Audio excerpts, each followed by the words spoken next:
நான் தான் சம்பத்தை கொலை செய்தேன் சித்ரா நம்புறாளா? இது இந்த பைத்தியக்காரத்தனம். நடந்தது ஒண்ணும் விபத்து இல்ல, கொலைதான்னு சொல்றாங்க.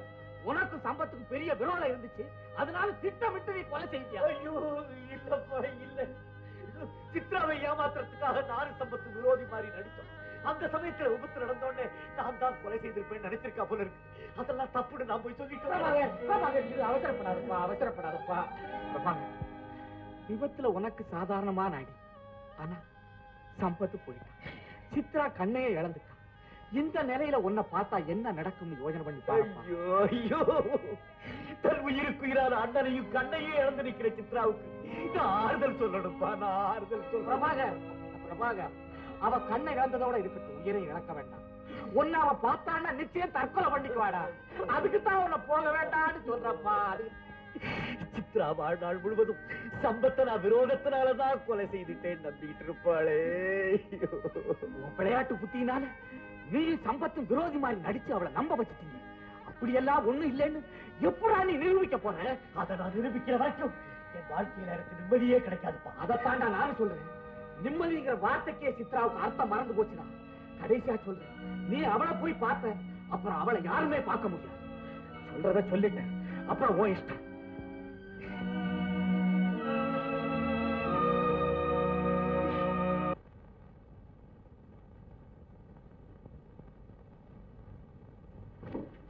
Good morning sir.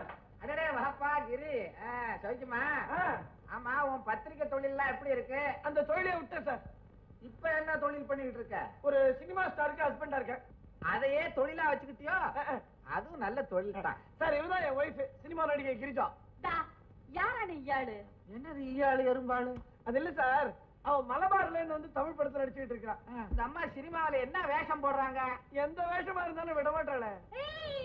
അങ്ങനെ ഇല്ല, വളരെ സീരിയസ് റോൾ தான் ഞാൻ போடுறது. ஹீரோயின் அலர்ற சீரியஸ் ரோல். இந்த தமிழை வச்சுக்கிட்டு கதாநாயகி வேஷம் வேறையா? படம் உருப்பிட்ட மாதிரிதான். தமிழ் தமிழ்னு அடிச்சுக்கிறாங்களே, இங்கதாங்க இருக்குது தமிழ். சார், இவ படங்களை ஒழிக்கணும்னு எவ்வளவோ பேர் ட்ரை பண்ணாங்களே, ஒண்ணும் முடியல. எதுக்கு இவ படத்தை ஒழிக்கிறது? ஏன்? ஆபாச போஸ்டர் ஒழிப்பு சார். இவ இல்லாத ஆபாச போஸ்டரே கிடையாது. எந்த ஆபாசம்? அது கொலை. எங்க கொலை? எங்க கொலை? இருக்கு சார், அது ஒண்ணு இல்ல, அது கலை. இவ கரெக்டா அது கொலைன்ற. சார், எங்க கதை கிடக்கட்டும். பிரபாகர் எங்க ஆக்சிடென்ட்க்கு அப்புறம் எப்படி சார் இருக்கான்? உடம்பு குணமாயிடுச்சு, ஆனா மனவேதனைப்பட்டுக்கிட்டு இருக்கான். ஏன் சார்? விவரமா சொல்லு. நீ வந்தது ஒரு வேளைக்கு நல்லதா போச்சப்பா. நீ அவனோட கொஞ்ச நாளைக்கு இருந்தீன்னா அவன் கொஞ்சம் சந்தோஷமா இருப்பான். அவனை நீ ஒண்ணும் கேட்டுடாத. வா, அவனை போய் பார்க்கறான். பிரபாகர், கிரி வந்திருக்கான். என்ன ஆசையா கூப்பிட்டா பத்தியா? இவதான் கிரிஜா, என் ஹஸ்பண்ட். இது வந்து என் ஒய்ஃப். கல்யாணமே பண்ணிக்கிட்டேன். இனிமே வருத்தப்படாத இருக்கு. என்னமோ கல்யாணம் நடந்து போச்சு, தலைவிதி அவனை விட்டுது. அது போட்டா பிரபாகர். அப்படி வந்தேன், ஒன்னையும் பார்த்துட்டு போலான்னு வந்தேன். நான் ஹோட்டல்ல போய் தங்கிக்கிறேன். ஏன்னா உங்க வீட்டுல தங்கி உங்களை எல்லாம் அனாவசியமா தொந்தரவு செய்யறதுக்கு எனக்கு விருப்பம் இல்ல. என்கிட்ட எப்பவுமே அது ஒரு பிரின்சிபல். நம்மளால யாருக்கும் அனாவசியமா ஒரு ட்ரபிள் இருக்க கூடாது. நம்ம ஹோட்டலுக்கே போயிடுவோம், வீட்டுல தங்க வேண்டாம். என்ன கோவம் வருது பத்தி அவனுக்கு? ஒரு வார்த்தை பேசுறேன் பத்தியா, ஹோட்டலுக்கு போறேன்னு உடனே விட மாட்டானே. நம்ம வீட்லயே தான் தங்கணும், அப்பதான் அவனுக்கு திருப்தி. அது என்ன லெட்டர்? இரும்ப பார்த்து சொல்றேன்.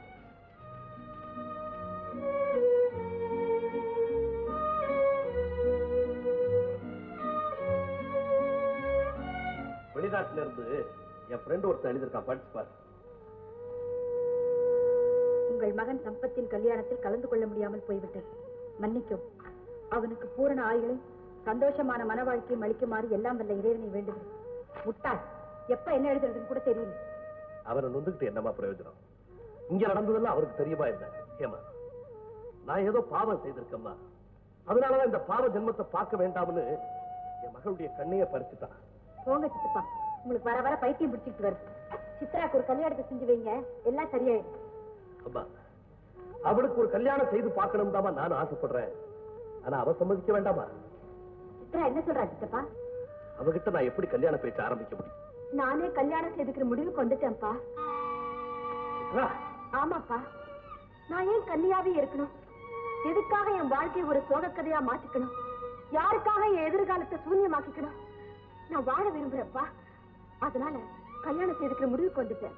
அப்படியானா உனக்கு தகுந்த மாப்பிள்ளைய நான் தேட ஆரம்பிக்கலாமா? ஐயோ, ஒரு பொண்ணு எத்தனை தடவை தான் கல்யாணம் முடிக்கிறேன்னு சொல்லுவா. போய் நல்ல பையனை பாருங்க. சித்ரா, என் மன நிம்மதிக்காக இப்படி ஒரு முடிவு எடுத்திருந்தா எனக்கு சொல்லிடுமா? இல்லப்பா, நானா யோசிச்சுதான் இந்த முடிவுக்கு வந்தேன்.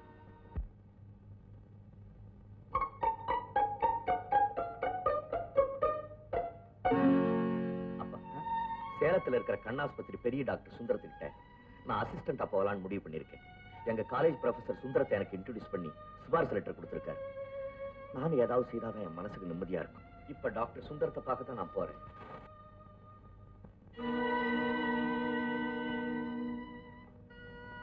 இந்த லெட்டரை எங்க ப்ரொஃபசர் உங்ககிட்ட கொடுக்க சொன்னார். சேலத்துல உங்க ஆஸ்பத்திரியில உங்களுக்கு கீழே வேலை செய்யறதுக்கு நான் ரொம்ப பிரியமா இருக்கேன். என்னுடைய வாழ்க்கையை வைத்திய தொழிலுக்காக அர்ப்பணம் பண்றதா நான் முடிவு பண்ணிட்டேன். உங்க கூட வேலை செய்யற பாக்கியம் எனக்கு கிடைச்சதுன்னா நான் ரொம்ப பெருமை. சார், ஏன் கண் கலங்குறீங்க? நான் ஏதாவது தவறா பேசிட்டேன்னா? ஏதோ பழைய நினைவுகள், நிறைவேறாத ஆசைகள். இந்த லெட்டர் அந்த நினைவெல்லாம் கிளறி விட்டுச்சு. உன் ப்ரொஃபசர் எனக்கு ரொம்ப வேண்டியவரப்பா. உன்னை பத்தி ரொம்ப உயர்வா அந்த லெட்டர்ல அவர் எழுதியிருக்கிறார். அதை நினைச்சு அழுவுறீங்க? You seem to be endowed with a sense of humor. ரொம்ப தமாஷா பேசுறீங்க. என் மகன் கூட அப்படித்தான். எப்பவும் கேலியும் கிண்டலுமா தான் பேசிட்டே இருப்பான். ஆனா படிப்புல படு சுட்டி பையன்.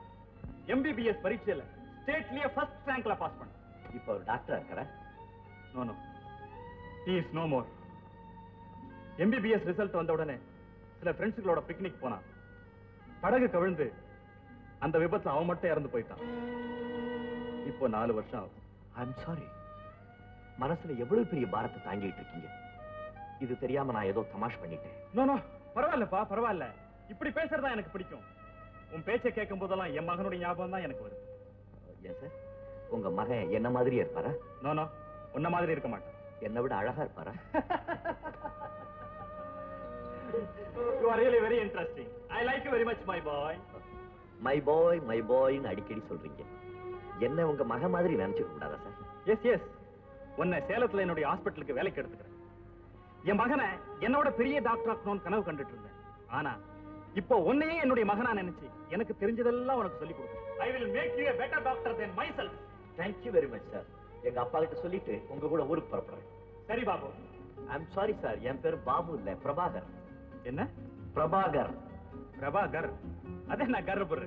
எனக்கு அதெல்லாம் பிடிக்காது. என் சன் பேர் பாபு. உனக்கு இனிமே அந்த பேர் தான். என்ன சொல்ற பிரபாகர்? ஏன் பேசாம நிக்கிற பிரபாகர்? சார், எனக்கு இந்த கர்ரு புரெல்லாம் பிடிக்காது. என் பேரு பாபு.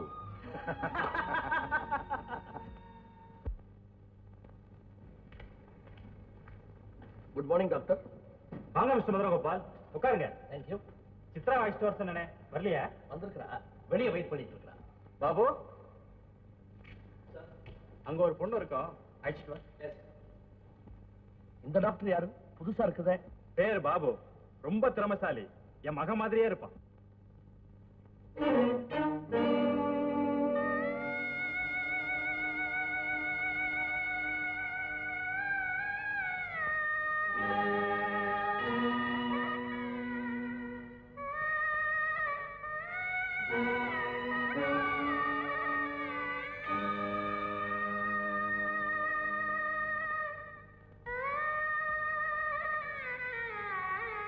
மேடம், டாக்டர் கூப்பிடுறாரு, வரீங்களா?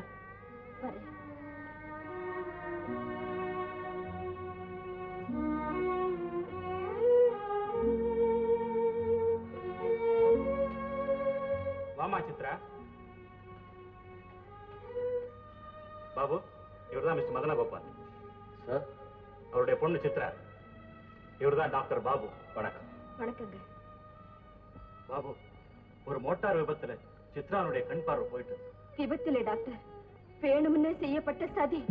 நீங்க தான் அப்படி நினைக்கிறீங்க. மத்தவங்க அப்படி நினைக்காதபடி அவர் ரொம்ப சாமர்த்தியமா செஞ்சுட்டாரு. அவர் பேர் கூட என்னமோ சொன்னீங்களே, என்னது? அவர் பேரை சொல்றது கூட பாவம். அவர் உங்ககிட்ட மன்னிப்பே கேட்கலையா? அவர் கடவுள் கூட மன்னிக்க மாட்டார். நீங்க சொல்றதை என்னால நம்பவே முடியலையே. மெடிக்கல் காலேஜ்ல படிச்ச ஒருத்தன் எந்த உயிருக்கும் தீங்கு நினைக்க மாட்டான். நீ என்ன சொல்ற பாபு? Yes doctor. அவரு பெரிய சாமர்த்தியசாலி டாக்டர். இவ்வளவு பெரிய கொடுமையை செஞ்சுட்டு மத்தவங்க கண்களுக்கெல்லாம் எவ்வளவு நல்லவரா தெரியுறாரு. It's all right, forget about that. வாமா, மருந்து போட்டு விடு.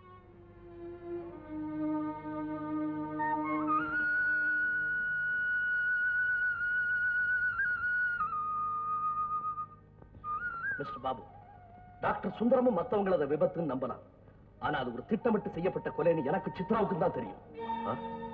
என்ன டாக்டர் யோசிக்கிறீங்க? நான் சொல்றதுக்கு என்ன ஆதாரம் இருக்குன்னு பாக்குறீங்களா? அந்த பிரபாகருடைய அரக்க குணந்த ஆதாரம். ஆண்டவன் தான் சாட்சி. அறியாமல் செய்யற தவறுகள் கூட சந்தர்ப்ப வசத்தினால் திட்டமிட்டு செய்யப்பட்டதா நமக்கு தெரியலாம் இல்லையா? இருக்கலாம். ஆனா என்னுடைய நிலைமையில இருந்து பார்த்தா உங்களுக்கு எல்லாம் புரியும். வாழ்க்கை பாதையில காலடி எடுத்து வைக்கிற நேரத்துல ஒரு மகனை இழந்த, வாழ வேண்டிய ஒரு பொண்ணு 2 கண்ணையும் இழந்துட்டு நிக்கிறா. அவளுக்கு கண் பார்வையும் திருப்ப கொடுக்க முடியல, ஒரு வாழ்க்கையும் கொடுக்க முடியல. ஆமா சார், ஒரு குருட்டு பெண்ணை கல்யாணம் செய்துக்க யார் சார் முன்னுக்கு வர்றாங்க? அப்படியே முன்னுக்கு வந்தாலும் அது என்கிட்ட இருக்கிற பணத்துக்காக. அதுக்கு பேர் கல்யாணம் இல்ல, வியாபாரம். உங்க பணத்துல ஆசை இல்லாம உங்க மகளை மட்டும் ஏத்துக்க யாராவது தயாரா இருக்கலாம் இல்ல? எனக்கு நம்பிக்கை இல்ல சார். ஏன் இவ்வளவு பேசுறீங்களே, கேட்கிறேன்னு தவறா நினைக்காதீங்க. இந்த மாதிரி கண்ணில்லாத ஒரு பெண்ணை உங்க மனைவியா ஏத்துக்க நீங்க சம்மதிப்பீங்களா? உட்காருமா.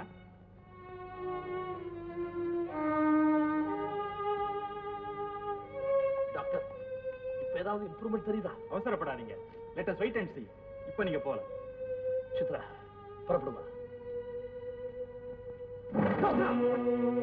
பாத்தீங்களா டாக்டர், தான் வாழ்க்கையை நல்லபடியா நடத்திட்டு போவான்னு ஒருத்தனை நம்பினா அவன் செஞ்ச உபகாரம் இப்ப சாதாரணமா நடக்கிறது கூட சுத்தி இருக்கிறவங்க எல்லாரையும் நம்ப வேண்டி இருக்குது.